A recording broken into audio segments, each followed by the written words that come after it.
Voy a hablar de Dámaso Chicharro Chamorro, cuyo libro, del que más se enorgullece, tengo aquí atetizado y crucificado, y ahora lo comentaré. Naturalmente a muchos les parecerá un descenso notable en este censo, en esta reseña de chapuzas, de catedráticos, el pasar de Ortega y Gasset y Gustavo Bueno a Dámaso Chicharro, del que me temo que hay que decir que, a diferencia de Ortega y de Bueno, no se puede aprender nada, ni bueno ni malo, ni bueno ni malo. Lo digo porque yo he sido su alumno, que no discípulo, y alguien podrá decir, esto es una venganza personal. Bueno, evidentemente esto no tiene que ver con la nota que me pusiera, que sería pues, sobresaliente o matrícula, depende de la disponibilidad. Nosotros teníamos a veces que repartirnos las matrículas, depende del número de matriculados, desde luego. Es una cosa económica, el Estado no quiere dar las matrículas que se merecen, sino las que puede dar, porque eso supone que el que recibe la matrícula de honor no pague los créditos en el siguiente curso. Y mis compañeros eran los hermanos Palomares, José Palomares y Catalina Palomares, y no siempre había matrículas para todos. A ellos les encantaría, a los hermanos Palomares, que a mí me dieran la matrícula cuando había 2 matrículas y no 3, pero bueno, cada profesor hacía la distribución como buenamente consideraba. Sin duda alguna José Palomares siempre merecía, José Palomares, qué confianzas son estas, don José Palomares, para el gran público siempre se merecía la matrícula, con lo cual yo también estaba de acuerdo. No es una cuestión de, no, es que me suspendió, no, ni muchísimo menos, ni muchísimo menos. Me pondría una nota altísima, pero no se trata de eso, no se trata de eso. Amicus Platos et magis amica veritas. No se trata de nada personal, en absoluto. Luego no he tenido ningún trato personal con este profesor, que por cierto es algo que yo no, pero otros alumnos sí le reprochaban, que era el clásico catedrático encorbatado que trataba a sus alumnos, incluso los mejores, como un nada, como una nadería. Y si venía, por ejemplo, Coserio, pues los saludaba desde lejos, estaba tomando unas cervezas con Coserio, pero prácticamente le decía a sus alumnos, incluso los más aventajados, porque no se trataba de pasar ninguna antorcha ni ninguna llama de la sabiduría ni nada parecido. Se trataba de ser el catedrático con corbata, codearse con gente importante, y hasta que un alumno no se convierte en alguien importante no existe, es como un insecto. Pero yo no le reprocho esto, porque yo nunca he querido que me presentara a Coserio ni nada parecido. O sea, me parece bien, si él quiere estar en un Parnaso y en una torre de marfil, se lo ha ganado con su oposición. Me parece, por cierto, que también se cuentan muchas de sus protestas y enardecidas diatribas y sátiras contra quienes le ganaron la oposición. Pero bueno, todo esto son miserias universitarias, que es lo que me lleva a decir que desgraciadamente la universidad es universal, y por eso tenemos que hablar de catedráticos de Aquende y Allende. No nos paremos en minucias, y mucho menos en escabrosidades personales, como él sí hizo con quienes le vencieron alguna que otra vez en la carrera, en la persecución, en la búsqueda de la cátedra, como si fuera la búsqueda del grial. Que nadie vea aquí nada personal, simplemente como crítico de clases, como podría ser un crítico de teatro. Digo que sus lecciones serán pésimas, completamente taquifémicas. Hablaba como Fraga, aunque se le entendía un poco mejor, soltaba la cuerda y empezaba a recitar, en su mayoría de memoria, sin decir nada interesante, sin decir absolutamente nada interesante, con bravatas completamente absurdas y dignas de algunas escuelas filosóficas con las que ya me he cebado. Una afirmación suya, desde luego muy parecida a las de algunos científicos de la literatura. No, si es que iba por ahí precisamente. Él afirmaba en clase con total rotundidad que la segunda parte del Quijote es la mejor parte del Quijote, y eso está científicamente demostrado. Y eso está... Yo también pienso, y cualquiera piensa, que la segunda parte del Quijote es la... Bueno, no. Me estoy acordando, por ejemplo, don Manuel Morales Borrero pensaba lo contrario, que la mejor era la primera y la segunda que está contaminada, deturpada, con todas esas impurezas que se deben más que a la lectura del Quijote, que eso es una grandeza, esa metaliteratura, a la enemiga, a la inquina con Avellaneda. No está científicamente demostrado, ni muchísimo menos que la segunda parte del Quijote sea la primera. Ningún juicio estético está científicamente demostrado. Qué absurdo es eso. Está científicamente demostrado. No. Bueno, aparte de estos exabruptos, que, bueno, eran rarezas más bien, porque no era lo habitual. Al igual que un profesor de ciencias naturales que tuve en el colegio, que nunca se salía del libro y siempre recitaba el libro, le pasaba lo mismo que a Dámaso Chicharro, que en cuanto se salía del libro decía barbaridades. Estábamos dando biología en el colegio, en EGB, y de repente levanta la cabeza del libro, que estaba leyendo con absoluto rigor y absoluta fidelidad, y dice, pues yo creo que los mongólicos, los que tienen síndrome de Down, son una subraza. ¿No ves que son todos iguales? Y vuelve a bajar la cabeza y sigue leyendo el libro. Mejor que no tenga ideas propias. Es decir, no tenía ideas propias, pero caramba, mejor que no las tenga. Es como en Yenietz, El prisionero de Europa, la gran película de Kavalerovich basada en una novela, pero como no me he leído la novela, cito la película, porque no sé si esta frase está en la novela. Cuando Napoleón le dice al oficial que está a su servicio, pero a su servicio como preso. Le dice, las mayores catástrofes del mundo ocurren cuando gente como usted se pone a pensar. Bueno, pues esto se podría decir de mi maestro, no profesor, sino maestro de escuela, y de mi profesor que no maestro en la universidad. Las peores catástrofes ocurren cuando gente como esta se pone a pensar. Bueno, no pensaba mucho, y de hecho, cuando una vez se salió asombrosamente de su menú habitual de bibliografía y empezó con un tono ensoñador diciendo, imaginemos que un peregrino viene a España dirigiéndose a Santiago y nos contaba los diferentes dialectos o lenguas que se encontraría ese peregrino en su recorrido de la cornisa cantábrica de la España septentrional. Porque claro, iría haciendo el camino de Santiago desde Francia, y yo me quedé asombrado, qué literario, qué bonito, qué hermoso, y qué tan poco chicharriano, qué lejos de lo que son las clases habituales, aburridísimas, tediosas, metálicas, industriales de este hombre. Y tuve tanta curiosidad que lo busqué, y estaba plagiando a Francisco Marcos Marín, que eso sí que es un profesor de los pies a la cabeza en todo, en erudición, en didactismo, incluso en ser pionero de las nuevas tecnologías.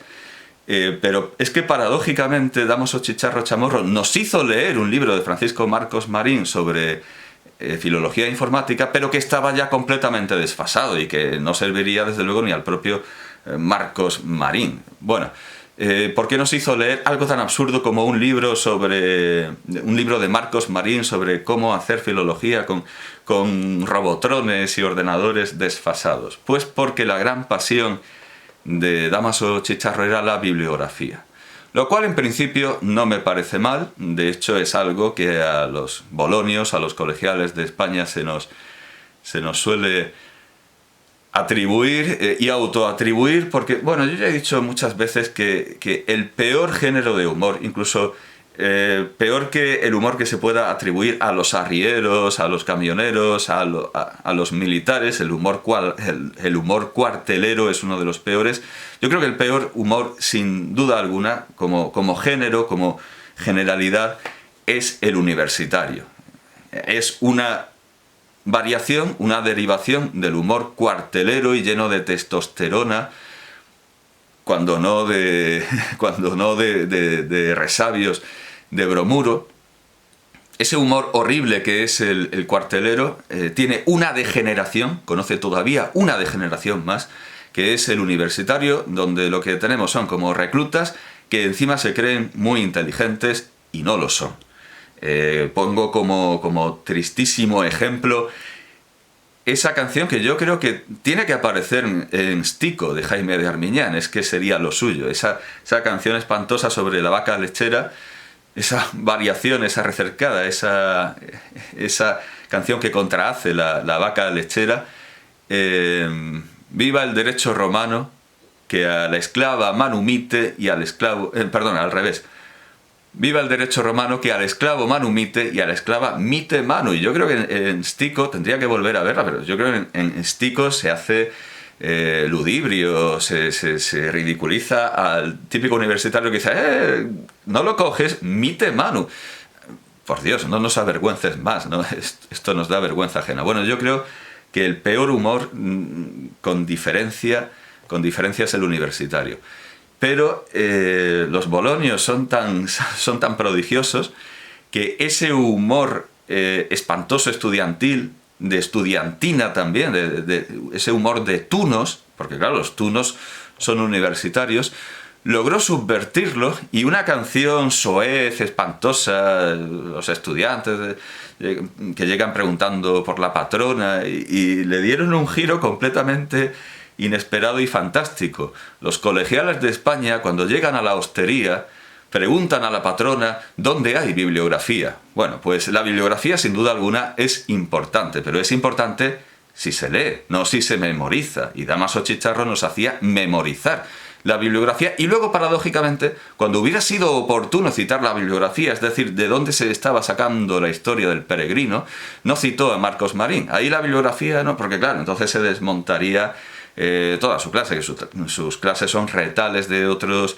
autores a los que no cita, y entonces puede parecer muy brillante, pero eso con muy raras excepciones, porque lo natural, lo normal en él era simplemente inundarnos en bibliografía, la mayor parte desfasada, inútil, inencontrable y completamente innecesaria o inútil, pero en general innecesaria.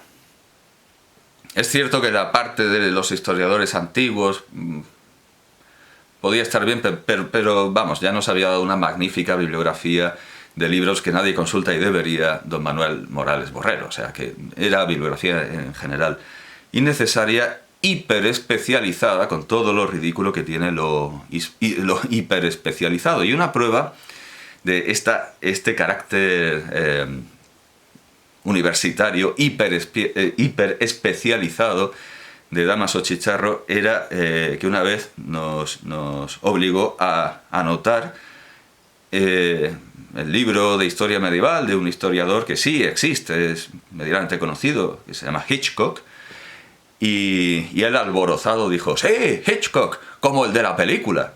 Es decir, que Alfred Hitchcock, que Sir Alfred Hitchcock sirva solo como referencia popular, casi jocosa, para conocer a quien, según él, sería el Hitchcock que hay que conocer, que es un oscuro medievalista, que el pobre no tiene culpa ninguna de llamarse Hitchcock. Pero habrá que reconocer que en la historia de la cultura universal es mucho más importante Alfred Hitchcock que este medievalista cuyo nombre ni recuerdo. La verdad, cuyo nombre ni recuerdo. Es absolutamente ridículo despreciar tanto el mundo del cine, cuando uno da literatura, que el cine deriva de, vamos, es una de las artes narrativas, al igual que la literatura. ¿Cómo se puede despreciar tanto el cine y privilegiar tanto y encumbrar tanto la filología crítica, que no es nada más que algo instrumental? Es como cuando otro profesor que teníamos, que nos daba literatura universal, este no era catedrático, hablaba de Camus, y decía: sí, ha habido una versión estupenda en televisión del Calígula de Camus. Era una versión horrible, aburridísima, malísima. Cualquier persona que entendiera un mínimo de teatro sabría que era una versión espantosa. Claro, no, era una versión de un clásico, muy bien, pero teatralmente Era horrible. Y añadió, y eso es lo que tenéis que ver, ¿no? Verano Azul y esas chorradas. Vamos a verlas. Mercero, Antonio Mercero, como director y hombre de cine, es infinitamente superior al pobre Pelanas, al pobre desgraciado, cuyo nombre no recuerdo, así que mejor para él, que hizo aquella versión de Arte y Ensayo de Calígula. ¿Cómo se puede despreciar tanto el medio audiovisual? Y bueno, también he visto a este, creo que sí, catedrático de teología, Olegario García de Cardedal, riéndose de las miniaturas medievales, los santos, diciendo mi madre, bueno, riéndose también de su madre. Mi madre hablaba de los libros con santos, con estampitas, y no quería leer cosas sin estampitas. Ah, qué ignorante mi madre, qué ignorantes los hombres de la Edad Media, ¿verdad? Es incomprensible cómo personas que se digan cultas pueden despreciar el cine, despreciar la pintura, porque las miniaturas no son otra cosa que pintura. En fin, bueno, pues así eran sus clases especializadas, con muchísima bibliografía y con muchísimas referencias bibliográficamente mal anotadas o no referenciadas, por otro nombre, plagio. En sus clases daba ejemplos, ideas que no eran suyas, sin citar la fuente, a pesar de que luego no pensaba en otra cosa que en fuentes. Pero bueno, como digo, lo que voy a hacer ahora no es ensañarme con un profesor que me ha aburrido, que me ha dado la paliza o que ha hecho que me sienta defraudado y estafado cuando he visto en Francisco Marcos Marín lo que él vendía como una ingeniosidad suya que se le acababa de ocurrir aquella mañana, que estaba inspirado y la musa poética había... No, nada parecido. Pero bueno, eso me molesta. Pero bueno, lo que voy a hacer ahora tiene un valor más general y más universal y tiene que ver con un cuento de José Guillermo García Valdecasas, maestro de maestros, y no digo maestro de maestros en el sentido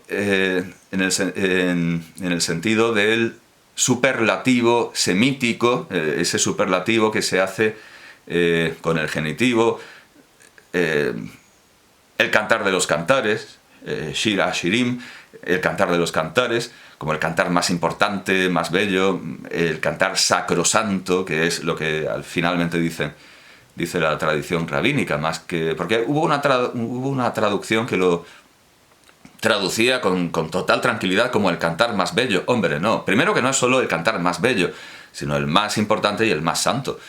Pero además es que en español se entiende perfectamente ese genitivo. Ese genitivo con valor de superlativo, si yo digo maestro de maestros, refiriéndome a Valdecasas, todo el mundo sabe lo que entiendo, que es un maestro superlativo, pero además, o sea, no lo digo así que también, sino que, desde luego, además, García Valdecasas fue maestro de maestros en el sentido de que fue maestro de gente que enseña. Yo, por ejemplo, enseño y mi maestro es García Valdecasas. Bueno, pues tiene que ver con un cuento, y me sorprende bastante, pero no quiero dejar de citar el primero de los cuentos de este Trivio de espejos, porque nos lleva a comprobar que lo que he dicho de Chicharro Chamorro, de estos vicios y errores de catedrático, no son privativos de él, y son mucho más antiguos de lo que uno podría pensar. Bueno, de entrada diré que este libro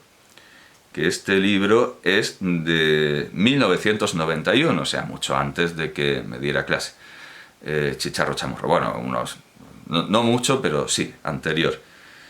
Y desde luego, básicamente podemos decir que uno de los temas fundamentales, si no el más repetido en este libro, es la sátira de la Universidad Española, y eso ya está en la primera página de manera admirable. Leo el comienzo del primer cuento, que se titula El duende de la imprenta. Supongo que el acierto comercial de los caramelos Bolín reside en la caja plana y su bajo precio frente a las de bombones cuya presentación imita. Si el lector no los conoce, no se ha perdido nada, salvo la prosa de la hoja orlada de cenefas que los cubre como un sudario en su ataúd de cartón y celofán. Y cita esta prosa de caja de caramelos. Los caramelos Bolín, y lo pone en mayúscula, así como se pone en mayúscula a los autores que se citan en una tesis. Los caramelos Bolín se distinguen por su exquisito sabor. Podemos clasificarlo en 4 variedades. La clasificación, esas listas, las características del barroco. Podemos clasificarlo en 4 variedades, que para algunos forman 2 dicotomías. Introduzca en su paladar bolín fresa, bolín plátano, bolín limón y bolín naranja, los 4 tiempos de una sinfonía de sabores. La sensación de degustar deliciosas frutas naturales es instantánea. Aristóteles dice que el arte imita a la naturaleza. En este sentido podemos mencionar también los cuadros del pintor Archimboldo 1530-1593. Cuánta ilusión contenida en un poco de azúcar, aroma artificial y colorantes autorizados. Los condicionamientos socioeconómicos cambian, el caramelo Bolín permanece. El niño lo pide a la madre y ésta se lo concede dentro de sus posibilidades económicas. Freud dice que solo causa placer la satisfacción de los deseos infantiles. Por otra parte, las estadísticas demuestran que la presentación del producto ha de ser atractiva para el comprador. Este es un factor determinante y sumamente importante. Caramelo Bolín encaja símil bombonera, materia y forma de un deseo hecho dulce realidad. El texto que acabo de transcribir, dice el narrador, en cuyo estilo ya habrá apreciado el lector la huella inconfundible de la enseñanza universitaria española, no lleva firma. Y sí, caramba, aquí se aprecia la huella inconfundible de la enseñanza universitaria española, y aquí también. ¡Ay del padre de José Guillermo García Valdecasas, Alfonso García Valdecasas, orteguiano, discípulo de Ortega! Porque esta mofa, esta befa, podría aplicarse al estilo de Ortega y podríamos considerar a Ortega el padre de este modelo de enseñanza. No, viene de muy atrás. Es cierto que Ortega hablaba así también, y los orteguianos también, y el recuelo de orteguiano, el recuelo de Ortega, y cada vez peor y cada vez de manera más degenerada, siempre y cuando los orteguianos no se reciclaran con su propia personalidad y tuvieran su propia independencia de criterio, como indudablemente siempre la tuvo José Guillermo García Valdecasas, que desde luego no es un orteguiano, a pesar de que su padre lo fuera, y su padre tampoco es un orteguiano. Tanto su padre como él fueron valdecasianos, García Valdecasianos, crearon su propia personalidad y su propio estilo. Pero ya digo que este estilo que denuncian no es el orteguiano, porque desde luego lo podemos encontrar con todas sus formas y todos sus atributos en Nicolás Salmerón, por ejemplo. Esta enseñanza es más bien la enseñanza krausista, A eso podríamos llamar la educación universitaria española, que si bien ha cambiado de ídolos y referentes y ha cambiado a Krause por Marx, sigue con la misma pedantería, sigue con el mismo estilo literario. Bien, pero no es este el cuento el que tiene que ver con lo que voy a leer, sino Los acertijos de Saldaña, que es el último. Los acertijos de Saldaña. Bueno, pues yo lo leí y me quedé un tanto incómodo, porque me daba la impresión de que José Guillermo García Valdecasas estaba aquí inventando un hombre de paja, estaba incurriendo en la falacia del hombre de paja y que se estaba inventando unos catedráticos tan estúpidos y que no eran reales. Pero luego pensé, se lo dije, y me dijo, no, todo esto son modelos auténticos y reales. Y modelos, por supuesto, anteriores a Dámaso Chicharro Chamorro, distintos a él, y es como una especie de... es como la secta del Fénix, es una secta que se renueva y que tiene infinitos miembros, y no estoy vengándome de que Dámaso Chicharro me aburriera, sino que estoy señalando los defectos de un sistema, como hace por fábula y en ficción, sin dar ningún nombre ni ningún ejemplo, más allá de la transmutación. Pero claro, ese es el problema, y un problema con el que se encontraba García Valdecasas muy a menudo, que hay cosas que no son verosímiles, aunque sean reales. Eso se lo encontró también Alex de la Iglesia al rodar Perdita Durango, que no podía filmar lo que realmente hacían los asesinos cuya historia estaba contando, como lo de celebrar rituales satánicos con la columna vertebral de una víctima anudada a su cuello. No era verosímil. Hay muchas cosas que son reales y no son verosímiles. Y este es el problema de este libro, en apariencia, que no es verosímil, pero no es verosímil porque los modelos que ridiculiza son reales. Entonces quizá no esté de más dar un ejemplo muy claro y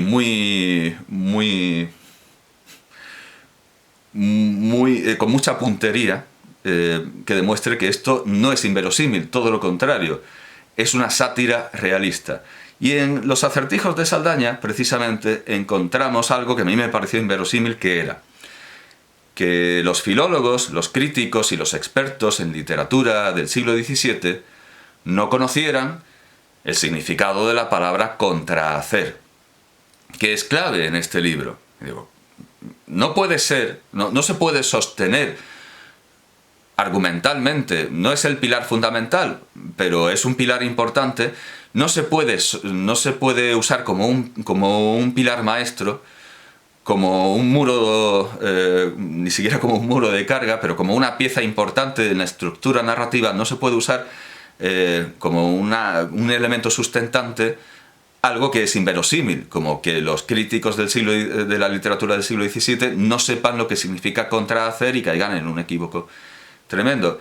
Y esto se lo dije. ¿Cómo no van a saber lo que significa contrahacer? Y entonces me acordé de que en esta edición de Las moradas del castillo interior de Santa Teresa de Jesús, que nos obligó a comprar y leer Dámaso Chicharro Chamorro, se produce exactamente, o sea, que nadie interprete que esto es una venganza, es una ilustración literaria, porque es que se produce exactamente el error que es un elemento sustentante en este libro, con lo cual José Guillermo García Valdecasas y su prosa quedan plenamente exonerados de esa acusación de inverosimilitud. En absoluto, lo encontramos aquí en el libro de un catedrático. Bien, bueno, este libro creo que es el libro del que más orgulloso se siente.